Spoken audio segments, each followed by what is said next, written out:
సింగమూరే గల్లీన ఒకడు కాంగ్రెస్ సూర్యుడు మన రేవంత్ అన్నాని కలిసి అడిగే ఉన్నాడు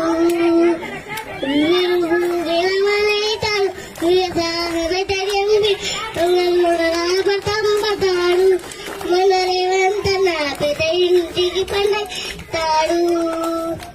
సోనియమ్మ దినతోటి రావులన్న సైనికుడై పెద్దగొడుగై యుద్ధం చేయ చిన్నమాయే రేవంత్ అన్న దాడులన్నీ జరిగినా గాని నడవలేదు రేవంత్ అన్న అంతకంతకు ఎత్తుకు పెరిగాడు తన రాతతోనే మొలంటున్నాడు ఒకనాడు అనుకోలేదు ఒకడయ్యి కొట్లాడాడు అందుకే పెద్ద నాయకుడయ్యాడు.